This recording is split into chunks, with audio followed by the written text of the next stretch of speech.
Nous sommes en mars, nous sommes au début du mois et à chaque début de mois sortent les soft covers chez Panini.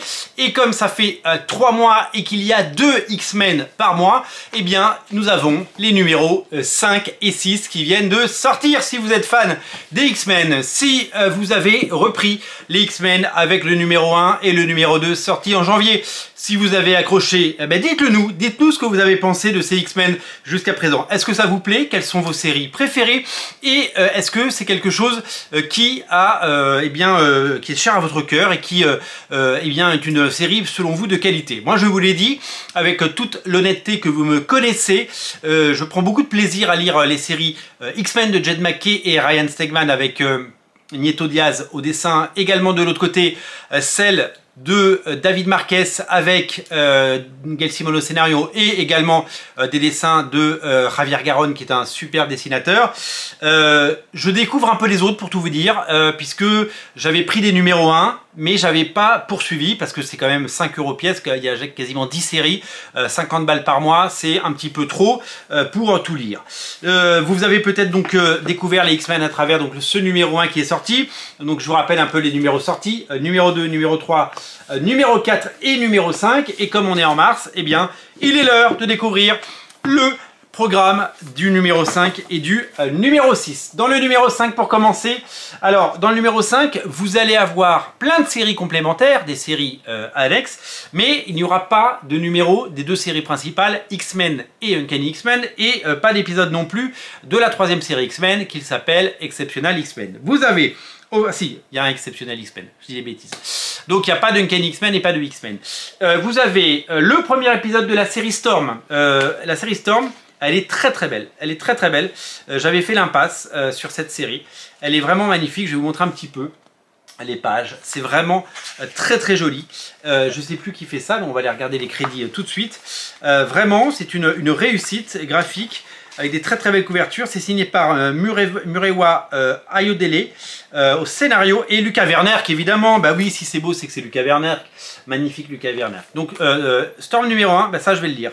Ça je vais le lire parce que j'ai toujours aimé le personnage de Tornade et que j'ai très envie de le lire. Ensuite on a le premier numéro de la nouvelle série Mystique, nouvelle série scénarisée et dessinée par monsieur Declan Shalvey. Donc Declan Shalvey, il fait le scénario et le dessin de la nouvelle série Mystique. J'aime beaucoup le dessin de Declan Shalvey, c'est un dessinateur que j'aime vraiment beaucoup. Je trouve qu'il a un style tout en pureté. Et donc, voilà, on va donner cette chance évidemment à cette série X-Men quand même. On va pas se laisser abattre les enfants. Ensuite, on a le premier épisode de la série mini-série Sentinelle. Alors là, je sais pas si j'ai un avis sur cette mini-série Sentinelle. Voilà, c'est une série sur les sentinelles. Elle est déjà terminée aux États-Unis. Je trouve que graphiquement le dessin fait hyper fanzine, prosine. Voilà, je suis peut-être pas le bon client pour cette série. C'est Alex Paknadel qui scénarise et Justin Mason qui dessine. L'autre il est scénariste, pardon. Voilà. Ensuite on a l'épisode de Exceptional X-Men numéro 2. Donc Exceptional X-Men, la série qui met en scène, vous le savez, Kitty Pryde et Emma Frost notamment. Le deuxième épisode de Wolverine, voilà, hop, avec Martine Coccolo, c'est ça. Et Phoenix numéro 3, Phoenix qui est un très très bien dessiné. Je crois que la série Phoenix s'arrête. Alors il y a déjà eu des annonces aux États-Unis de séries qui vont s'arrêter, notamment X Factor qui va s'arrêter, je crois, mais qui ne sera pas la seule. Il y a déjà des séries au bout de 10 numéros. C'est dur les comics en ce moment, hein. C'est très très dur. Hein. Même si les séries X-Men n'arrivent pas après 10 numéros à survivre, ça veut dire que ça marche pas aussi bien que l'ère Krakoa. En tout cas aux États-Unis, et ça veut dire que le marché est compliqué. Dans le numéro 6, vous avez 2 épisodes de la série X-Men de Jed MacKay et donc je vous l'ai dit, ces dessinateurs que sont Ryan Stegman et Nieto Diaz. Donc 2 épisodes, les épisodes 5 et 6, un épisode de X-Force, le numéro 4. On va aller voir l'épisode de X-Force, hop, qui est dessiné par Marc Cousteau. Voilà, la série X-Force par Marc Cousteau. Un épisode de NYX, c'est le numéro 4, la série qui met en scène Miss Marvel et les jeunes mutants. Voilà, NYX. Hop, ça, voilà. Et on a également Uncanny X-Men numéro 4. Et je crois que c'est, oui, c'est ça, c'est David Marquez qui est au dessin. On adore, et ça, c'est vraiment magnifique. Qu'est-ce qu'on a d'autre? On a Dazzler, deuxième numéro de Dazzler. Dazzler, c'est, alors il y a X Factor, avant ça, pardon. X Factor, numéro 3, X-Factor numéro 3, voilà, qui est toujours scénarisé par Mark Russell et dessiné par Bob Quinn. Voilà, donc la série avec Havok, donc cette série qui s'arrêtera dès le numéro 10, donc ça va aller très très vite, la publication. Et après Dazzler, la mini-série Dazzler.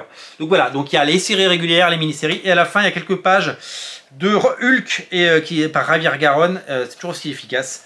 Javier Garrón, c'est toujours aussi chouette. Voilà pour le contenu de ces X-Men. Alors, vous allez nous dire, maintenant que c'est à vous, vous avez la parole, est-ce que vous lisez X-Men? Est-ce que vous avez tenté? Est-ce que vous vous êtes dit, je me lance après Krakoa? Est-ce que vous aviez abandonné Krakoa et vous dites, tiens, c'est l'occasion de débuter les X-Men? Est-ce que vous dites, j'ai lu tout Krakoa, je suis fatigué, je repars pas pour 32 € par mois? C'est possible.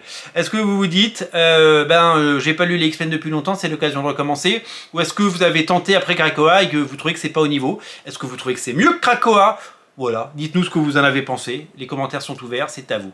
Ces comics, vous les trouvez dans toutes les boutiques qui vendent des comics, les librairies bien sûr, magasins culturels, Fnac et compagnie, et je vous invite à craquer dessus parce que c'est des X-Men avec des très bonnes équipes et il y a quand même des choses intéressantes à lire, et moi je vais plonger dans les séries que je n'ai pas encore lues, voilà, avec émerveillement et découverte. Merci d'être si nombreux à regarder Radio Comics, merci d'être si nombreux chaque jour à venir, et merci à tous ceux qui s'abonnent. Abonnez-vous si ce n'est pas déjà fait, c'est gratuit, et comme ça vous rejoignez et vous ne ratez aucune émission. Salut!